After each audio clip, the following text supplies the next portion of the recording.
Connected with the Manila Times School of Journalism.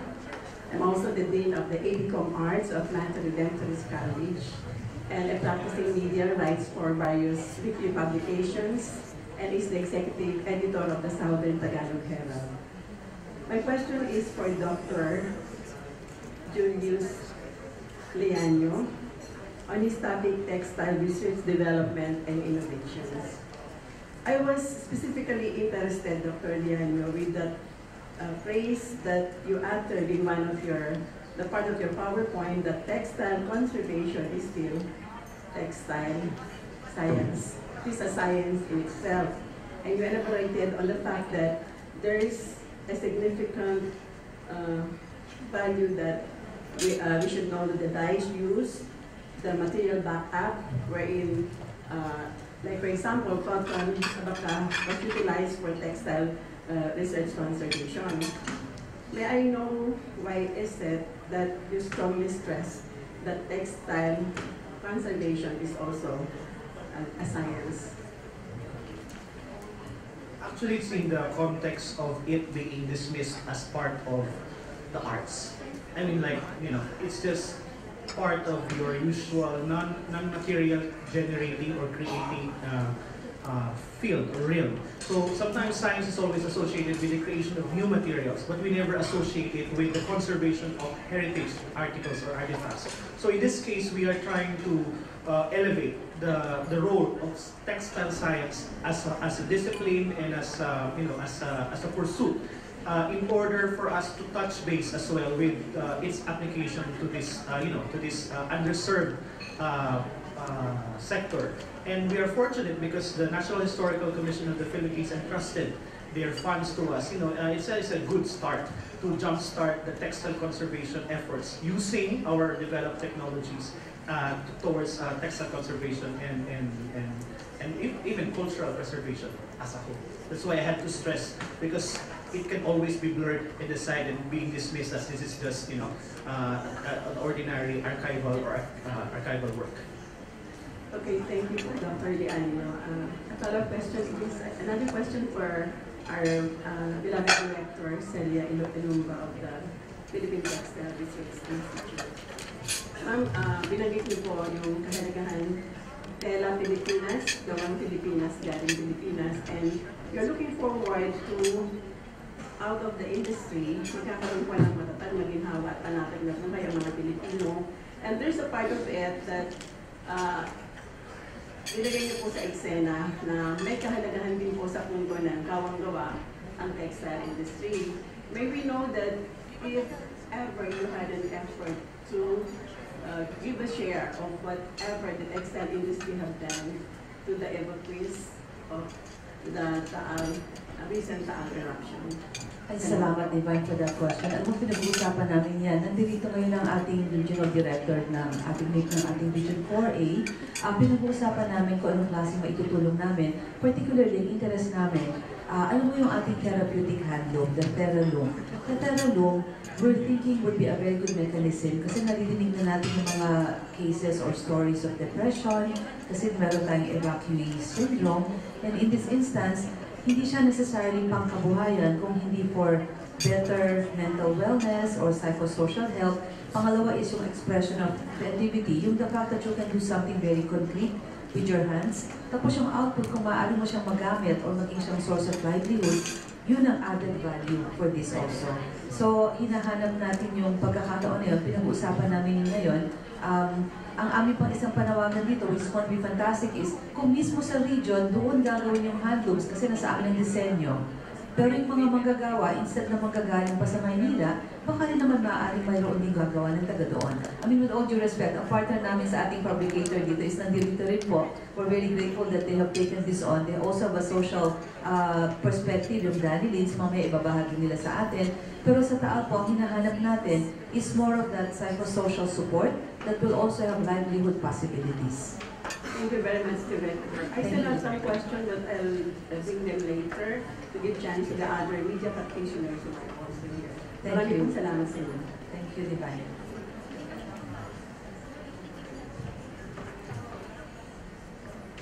So are there any more questions from the group?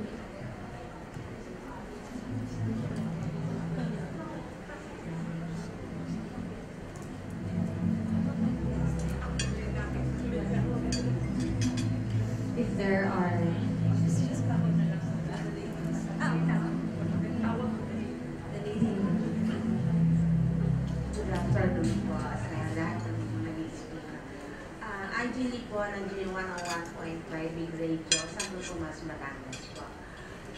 Tatanong ko lang po, kahit sino po pwede po sumagot. Sa dami po ng dati nating mga pabrika ng tela sa Pilipinas, halos lahat ngayon nawawala na at nangakapit. Paano po yung mga businessman natin ngayon na dating nagte-textile sila? Ano na po ang mahihilat ng kanilang dating sila ang nagpuproduce ng mga tela? Kaya po bagang matulungan natin sila na dating mga nagte-textile? Gaano po ba kadami ang kung sakali ang volume ng tela na pwede nilang mabili sa mga tela natin ngayon? Paano natin po sila masusuplayan? Kagaya po ng mga, yung sa mga cotton, sa lahat ng, sa silk, sa mga uri po ng mga tela. Parang dalawa yung katanungan mo, Angie, no? Yung isa, yung mga dating naggagawa ng tela, manufacturers sila. Yung mga manufacturers natin, hindi na nila nakita yung competitiveness dito sa ating bansa na natamunan ng mga imports na pumapasok sa atin. Alam mo, ang nangyari dito, yung mga makinarya nila, yun ngayon ang pumunta sa ibang bansa. Binenta nila yon as second-hand equipment, mga spinning equipment to, pumunta na to sa even the weaving, power loom, hindi siya handloom, but power loom equipment, pumunta na to sa from Cambodia, meron napunta sa Vietnam, meron napunta sa mga iba pa nating mga karating na bansa dito sa ASEAN. So, yung mga nagtetela, hindi na sila readily able to respond. Yung tanong mo ngayon, yung supply ng material, yun yung ating gusto sanang palaganapin because we have, ang dami nating mga supply ng natural textile fibers, pero yung converters, sino ang gagawa nun mula sa lupa, nagagawin siyang sinulit, dito talagang tinatry, nag-e-effort po tayo. Pero itong panawagan natin, kailangan makita ito as a real business enterprise. So panawagan din namin yan sa mga businessmen at industrialists natin. May pondo ba dyan? Kung halimbawa, biglang isa sa kanila, ako nang gagawa ng sinulit, may pera ba dyan? Ano si palagay niyo?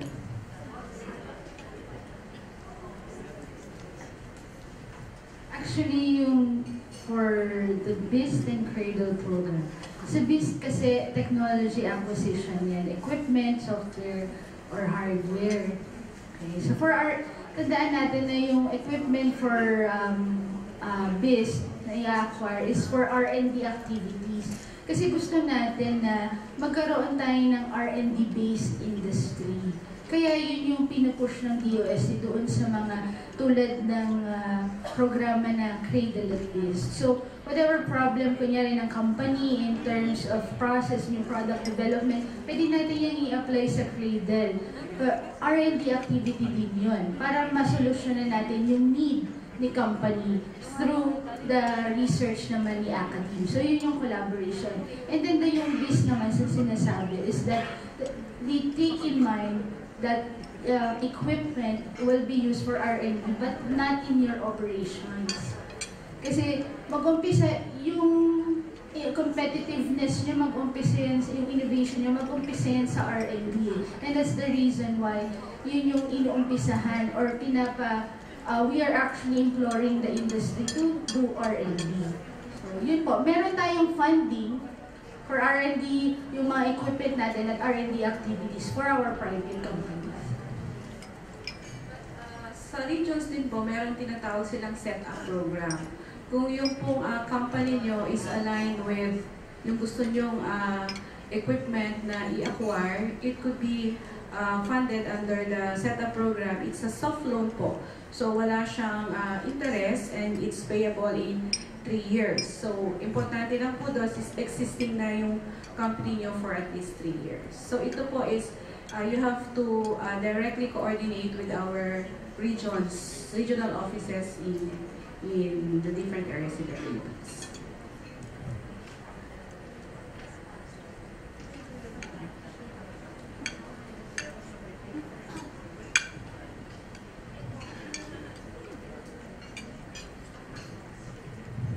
Okay, so I think this question is for Director CELIA. Are there any PTRI stakeholders who are already set-up adopters? We're very happy to let you know that si ating pong kasama sa Danny Lins, nandito po si Linda Medallo, siya po ay set-up adapter 3 times over, no? 3 times over na siya na set-up adapter. Nagkataon po na nung nakita niya yung possibility na ito, naengganyo siya dahil nakita niya na hindi lang pala ito gumagawa ng pangnegosyo. Maganda kasi yung nagagawa niya. Tela po yung ating tinitignan. At ito po, nung nakita niya na ang mga sinusuplayan ay mga special houses or orphanages with children or people with different abilities, yun po ay napakaluwag po sa kalooban. Kaya we're very happy to note that. And yes, she is a 3 times set-up adapter already. Okay, are there any more questions from the group?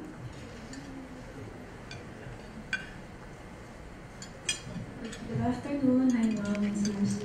I'm Pcieerd from Today Online. My question would go for anyone. Kasi my question would be like, textile is a big industry, no?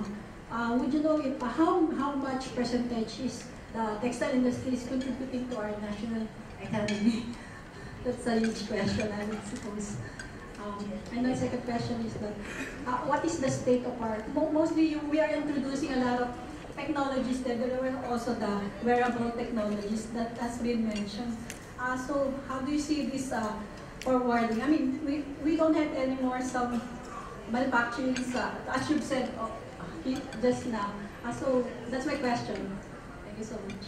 That's a very, very valuable question. Yan din yung aming katanungan, especially for the production of our local textiles in the community. Kung titignan mo, we are 107 million Filipinos. And what I can tell you is, 90% of what we wear are pretty much imported. 10% lang yung nagagawa natin sa atin. Merong pag-aaral, in ASEAN, ang average use of textile-related fabrics or materials is 6 kilos per person per capita sa buong ASEAN. Ang nagagawa lang natin sa Pilipinas, 1 kilo. So that's already one indicator. Yung 6 na yun is average. Kasi kapag lumamig na sa ibang bansa like China, sa kanila kailangan nila 18 kilos per person per year. So napakalaki ng margin ba na hahabulin natin. So kung titignan mo rin, another way of looking at it, isa sa mga 3 essentials ang textiles, di ba? Clothing. Hindi lang textiles, clothing. Una is food, sunod ay shelter. Actually, clothing ang pangalawa, shelter yung pangatlo. Lahat ng tao kailangan kumain, lahat ng tao ay dapat nakadamit. Hindi kinakailangan sarili mo yung bahay mo, pero may tirahan ka. Right? So, doon lang sa titignan mo yon, paano mo madadamitan ang 107 million Filipinos? So, kung titignan natin, dapat baliktad din yung ating siguro. Ito yung, I always say this, we need a paradigm shift. Hindi natin pwedeng sabihin na hindi malakas ang tela kasi hindi naman malakas eh. Wala namang negosyo dyan eh. That's baliktad. Dapat may negosyo. Kasi sa totoo lang, kailangan natin siya. So dapat baliktarin natin yung pananaw na yon. But you're correct, we will try to obtain more hard figures and numbers. We did not get it earlier from the presentation of the Department of Trade and Industry. We will secure those numbers because they are very important, invaluable to have. Thank you.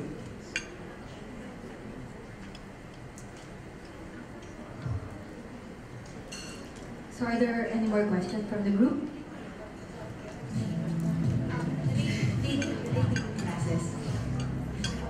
Hello, good afternoon po. Rakiri ko po ng break balita.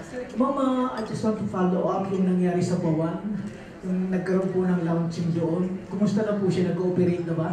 Alam mo, natuwa kami kasi hindi sila masyadong na-affect, no? Physically. Pero seriously, because their own people are, of course, Batangas-based sila eh. So they had to cease operations for that time being. But we were very happy to note na wala namang nasalanta sa kanila, wala namang nagkaroon ng ill effects, but yes, may implications of operations. But that will not stop them. Magpapatuloy din sila if they haven't yet. Oy, nandito pala si Mr. and Mrs. June Polo. Baka they can give you a better update. Nasaan ba si Mr. Polo, Mrs. Polo? Where are you? So, sino pong spokesperson natin? Si Mr. June Polo. Sino po yung ating proponent or partner sa ating Batangas Hub ng Natural Dyes? June, kumusta na kayo? Nag-message lang kami at sabi niya ay mabuti naman at walang masamang nangyari sa kanila.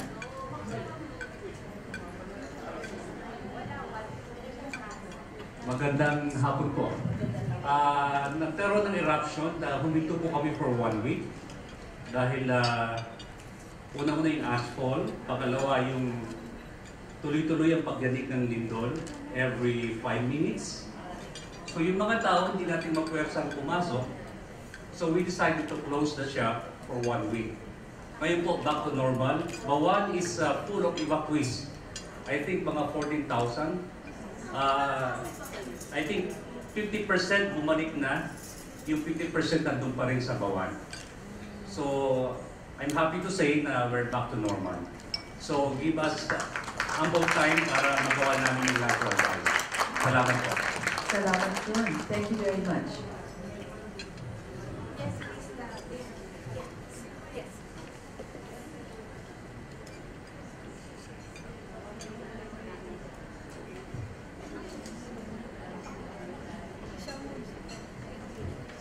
Good afternoon po. I'm Cresta David from Adams University. I'm the department chairperson of the chemistry department po doon. So my questions will be for Dr. Liano po. Currently po kasi we have JRU agreement po with PTRI. Then two of my students are already working for their thesis. No? But I'm just curious po for the OJT because our curriculum has 2 sets of OJTs. First will be for, they will be deployed to the academic sector, the government sector for research, and then the other one will be for the industry. Now, I would just like to ask if you cater those for OJT and how can we communicate initially for this? Kasi we have already the JRU, now can we do like JRU and OJT agreement for Adams University, for instance? Or I'm sure the academe is very interested also for the OJT.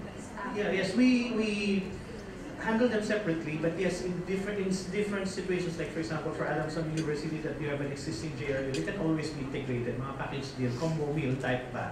But yeah, the OJT program is a prelude actually to JRU. We don't accept students for JRU who are not really trained also in PTRI because the learning curve will be harder. So pag nag-JRU, normally the 2 students that are with us now from Adams University are already OJT, di ba? Nag-OJT sila Yes, sir. They continued. Yes, and they had that very good feedback from the project leaders in the lab. That's why they also were offered. Actually, kami nagsabi, if you want to do your thesis here, you can apply for the JRU program. So yes, it's also open. So the flexibility, wala tayong masyadong restrictions doon. The wisdom of open lab, JRU, and OJT is really for PTRI being an open institution for collaboration. So for as long as the IP policies are there, it's synchronized with the school kasi sometimes may schools na hindi nag-align yung IP policy with hindi pa nag-adjust baka with the IP policy, then those are some gray areas. But nevertheless, Adamson is, I think, madaling kausap.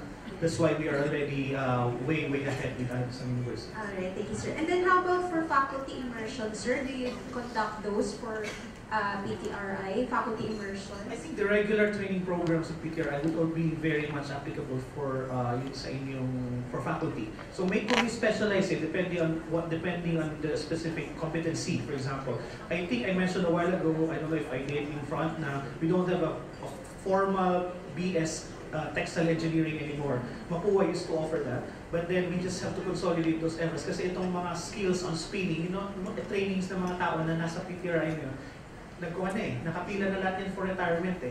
So we need also to acquire and transfer these skills and training for the next set of technical people to take on and carry on. So if your faculty members are interested, maybe in the light of either opening a program or opening a field of specialization, or maybe just you trying to champion, for example, textile science and engineering, it would be very much welcome idea. So. All right, sir. And then another question, sir, for thesis of the undergrads, if ever we will be having JRUs in the future again, is it flexible to align with the interests of the students kasi parang they have the starting topic and then are you flexible with what the students want really for the output? Yeah, there's a two-way thing. Hindi naman siya pwedeng one-sided yung ating kwan. Remember, hindi ito funded activity ng opisina. Nakikiride ka lang sa projects eh. So, amin ito, this is not a full-fledged na project. So what we do is we align them with the existing project. It's a way of complementing. Yeah. Ang problema natin sometimes for students pitching their ideas is hindi siya realistic dun sa time frame. Remember, they want to graduate in 6 months' time, but their study is for a PhD dissertation. That's really impossible. So you just need to cut it, and then you start. Alam mo, we start to even asking, ano ba yung problem? We start from the scientific process because we don't want to spoon-feed them with activities. My talk a while ago, I think you saw it, I never mentioned about a specific topic because ideation is actually the core of innovation. If you cannot ideate, medyo mahihirapan tayo. The conversations are very open. We can discuss several times by email, phone, minsan nag-walk-in sila just to refine a specific topic. And then, yeah, we have to manage resources. And number one scarcity ng resources ng students is not money, it's actually time. So if they cannot devote time, and we don't actually spoon-feed po, we don't conduct researches for students. May mga pumupunta po minsan science high school, senior science. So sabi niya, sir, dadalhin po namin yung fiber ngayon. Kailan po namin makukuha yung Tela? Yung vendo machine. We don't do that. So if you cannot conduct your activities in the lab, thank you very much, but you better enjoy it in school. So we want them to take the pride and the dignity of doing lab work inside the laboratories under the guidance of our trained personnel and be able to train new scientists and technologies. Yun po yung the greater context of it. We don't want to train spoon-fed entitled students. So that's just how we operate. Thank you. The same feedback with my students, sir. They're very hands-on there, and really they have a flexible work environment according to my students. So thank you for that. Yeah, thank and you. then next question. I'm sorry, last po for opportunities for funding. Yung cradle po na sinasabi is for industry partners funding with HEIs. Does this include the assistance for research only or kasama po yung academic units? For example, the professor or the faculty is enrolled in a specific university. Does it include the academic units or just the research experimental part po that's funded? Actually, ma'am, sa research ito, ang ano kasi natin is, ang paradigm natin ngayon is that yung university will be the one to identify the problem ng industry. Ganun tayo eh. Pero ngayon, we're changing the framework. Kasi dapat, if you're working on a thesis, hindi siya dapat i-siksik mo kay industry itong kailangan mo. It's not. Ang cradle is that you have to understand the need. Yun yung sinasabi ni Dr. Julius. Dapat meron kang notion to ideate. Kasi dapat maintindihan mo or maintindihan ni company kung ano ang problema niya, kung anong gusto niya i-address. That's the need. Ang need nag-emanate sa industry, sa company, not in the university. The university is the arm to do the R&D. Okay? So, hindi po, ang ano kasi natin, kaya ito na yung ginagawa ko, ito na yung research ko sa university. Inisip natin, yun ang kailangan niya. Hindi ganun siya eh. So, kailangan pong tulungan natin. That's the reason yung term natin, to collaborate. Kailangan mag-usap tayo. Mag-usap kayo ni private company. Kasi sabi niya, itong kailangan to, itong need ko, ito ang meron akong problema ngayon. So, paano mo naman siya susolusyonan? Hindi yung existing mo ng thesis ang gagamitin mo para solusyonan yung problema niya. So, yes, but what if the topics there, yun po, the innovation is there, but the faculty is enrolled in a specific university. Ang question ko po, yung academic units niya ba ay answered po ba ng cradle or just research? No. Research lang po tayo. Opo. Okay. Research lang. Kung ano yung, research lang siya. Wala yung academic units. Yeah, wala. Okay. Thank you po. Thank you. Dr. Claudio. Okay, Dr. Claudio. Dr. Claudio. So, yes. Good afternoon. I'm Cora Claudio from the Management Association of the Philippines and the Philippine Foundation for Science and Technology and a few others, no? Servant ng bayan. So I sit in several boards. I have 2 points. One is a set of suggestions, and the other one is a question.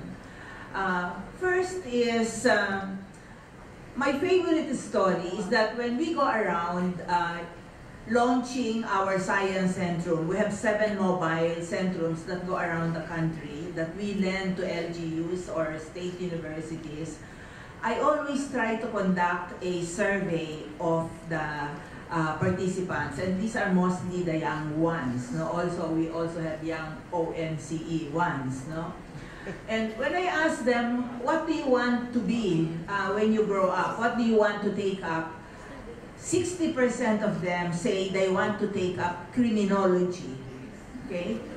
Why? Because they want to become policemen. Why? Because they want provinciano. Okay, so when we try to produce something, we should always start with the market. No? We're gonna buy what we will produce. And the value of that market, the values system, no, is really very important. No? That's why I brought it up, because if our youth would like to become policemen, and then when they grow up, they would like to buy things that they watch, hear about, then I think the first step that we have to look at is the values development. And that is why and to all the women here, okay, who will be using a lot of this textile, I have a campaign, personal campaign, that henceforth, I myself, I will only use jewelry. As you can see, I am wearing bamboo jewelry, shawl, bags that are all made in the Philippines with Philippine products, with Philippine materials. That is my campaign. So, kumukulutang ako pag naririnig ko yung isang wife ng isang somebody, no, buying Ferragamo bags at 700,000 pesos, no. I think this is a scene in our country. So I think that's the first step, values development, that we who are here, who are leading in this effort, will practice what we want others to buy from us, from our produce. No? And how many women are there among the 100+ million? If all of those women will do that, what a big market we have. We don't even have to go out, no? Okay? And that includes not only good materials for media, we have lots of nice materials. Really, look at my handbag, it's beautiful, I think, and that's made in the Philippines. But really using what we produce, no? Hindi imported. The second part is, it's extremely difficult to compete with countries like China, where labor force, and in other areas where electricity is cheap. But I think our most important quality as a people is that we are creative. The creative industry is now considered by, we still have somebody from DTI, as a sunrise industry. We are creative. And so I think we can compete at the level of design. Not so much mass production, but design. We have to produce the best design. Like my family's business is Toby's Sports. Okay? I found out that most of our top suppliers, Nike, Adidas, Newton shoes you can already fly because it's pretty expensive, no, the rubber shoes. They're all just designed by their head offices. Then they bring the design to China, to Vietnam for manufacturing. But hey guys, we are more creative than these people, right? So we can produce better designs and we compete at that level. The third is, I think it's important for us to have branding. I'm glad to hear that DOST, I think you're the only department who has an ambassador, no? That you have Chris Chu, who is so handsome, who is so knowledgeable about the technology. Then maybe we can have even for textile. Colombia is a leading producer of coffee. You know, is it Don Pedro? They have a guy there who does not age. Because every year, they have a competition to choose the next, I forgot the name now, Don Pedro or something like that, no? Who stands for the coffee industry of Colombia, the country. So we can have something like that for what we try to produce, no? Let's have iconic figures like those to be our brand. So those are the sets of questions. I have many more, but I don't want to monopolize. Okay, my question now is, MAP is the leading association of management executives. The Ayalas, the CIS, MAP, they're all there. No? We are 1,030 plus leading management executives. What are we good at? We are good at in producing statements, in producing legal measures, recommendations to the government, and they do listen to us because some of them came from us. Like now, Secretary Sunny Dominguez is from our group. No? So my question to you is, what do you think, what do we need, what measures do we need that we can help this industry to push forward so that this can be a more successful industry? That's the question that I submit to all of you. Give us suggestions. I chair the Sustainable Development Committee of the Management Association of the Philippines, and we will be happy to help you in this. No? So just submit to us. Thank you. Thank you for that, Dr. Claudio. I think the DTI earlier shared with us some of the immediate requirements. One of them, of course, is funding. They're also looking at incentives. So there are several things. So we can glean over that report and pick from it what could help us to go into a more commercial, more industrial scale. So thank you. We'll sit down and discuss, have more discussions on that.